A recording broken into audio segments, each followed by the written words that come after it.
Money FM 89.3. Best of breakfast.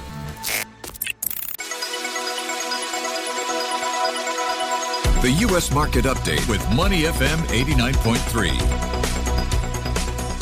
Good morning. Welcome to the U.S. Markets Wrap with me, Ryan Huang. And we've got some green on the screen, just barely.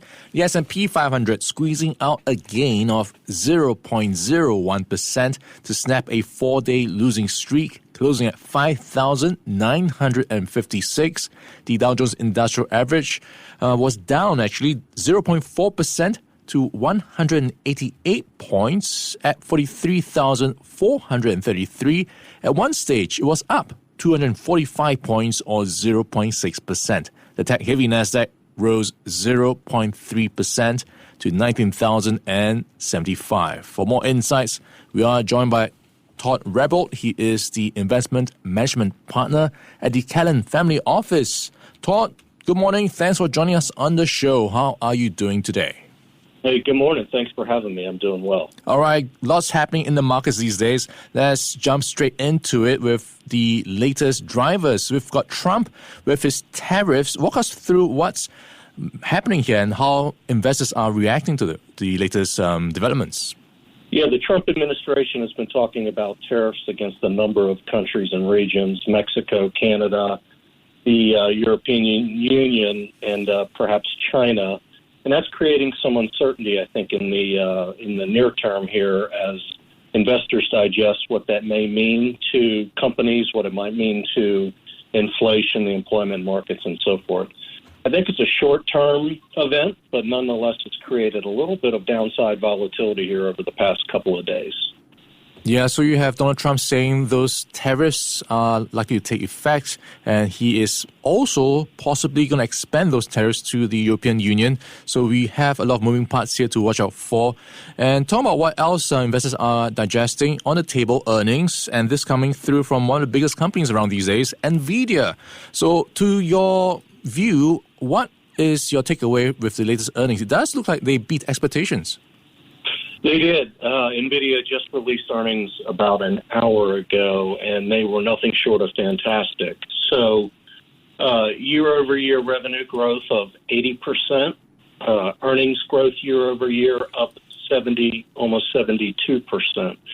So the demand for the artificial intelligence chips, the infrastructure, if you will, continues to be running at record paces. So really a great quarter for them. Their forward guidance, also, Ryan, was quite encouraging. Forecasts are expecting 50% revenue growth, 50% earnings growth in the coming year. Yeah, so they did beat expectations. Was this already priced in to some extent? Because I'm surprised because the markets didn't move as much as I was expecting them to with the beat on earnings. Yeah, so I think the investor conference call will go a long way, which will be happening here shortly, to set future expectations. There's some concerns out there in the markets about their margins, and DeepSeek and the whole new large language model that was released a couple of weeks ago. So I think investors will be looking for some guidance there.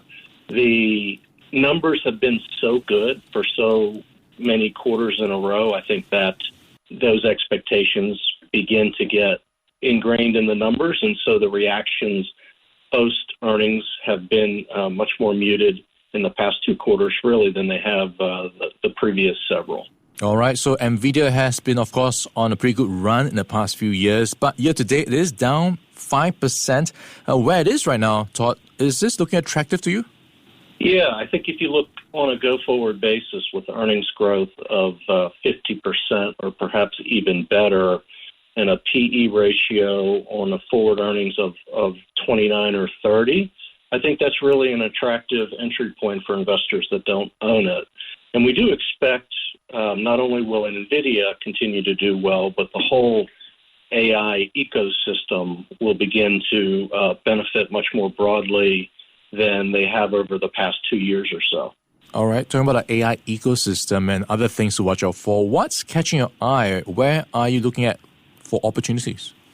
Well, In the United States, the power systems need pretty significant upgrades to be able to provide the energy required for these data centers. And so power is an interesting area, but also companies that are actually utilizing the AI tools that are being built to improve their cost structures to disrupt industries as they go forward.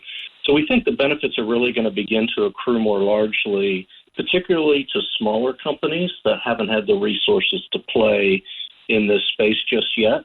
And then some of the large companies like Visa, Walmart, and others are already actively utilizing these tools to help improve their margins and cut down on fraud and things like that.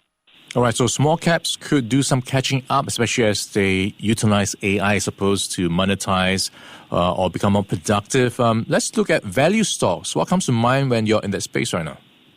Yeah, so value stocks, particularly in the U.S., have massively trailed growth stocks over the past several years. And so the valuations to us are much more interesting than they have been years ago. And so we think there's a number of opportunities that will present themselves, and the financial sector is a good example. They've begun to recently outperform nicely, and we do expect that will continue. And then there's other consumer companies that have been challenged over the past year, and so you've got companies like Lowe's and Home Depot that also recently announced earnings that are beginning to show positive momentum in their revenues and their earnings. And so we're optimistic that value stocks can outperform this year, and you've already seen a little bit of that over the first 2 months of the year. Yeah, talking about the outlook, where are you, or where is the market heading towards when you look at some of the commentary coming through from their earnings and conference calls? I'm looking at one of the indicators that the Federal Reserve loves to look at, which is a recession indicator, what's called the inverted yield curve, the 10-year Treasury yield passing below that of the 3-month note. So typically that suggests we might see a recession around the corner. Are you seeing a bit of a slowdown of sorts on any fronts? Yeah, I think we have seen a bit of a slowdown in the U.S. from an economic perspective. When we started the year, the Fed GDP forecast was for 2.9% growth this year. That's trended down a bit to 2.3%.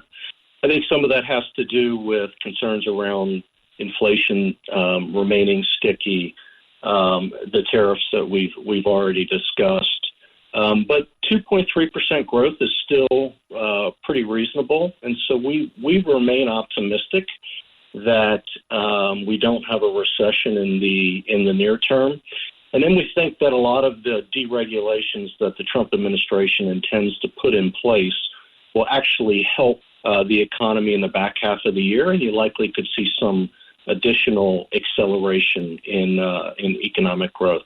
Okay, a great snapshot of where markets are and where to look towards. We've been in conversation with Todd Rabold. He is the investment management partner at the Callan Family Office. Todd, great chatting with you. Thanks for the time and insights. You bet. Thanks for having me. All right, looking forward to having you back on again. Stay Money FM 89.3. Before acting on the information on Money FM, please consider if it's suitable for your own investment objectives, financial situation, and risk tolerance. To listen to more great interviews, download our podcasts at audio.sg or download the audio app. That's AWEDIO, audio at the App Store and Google Play.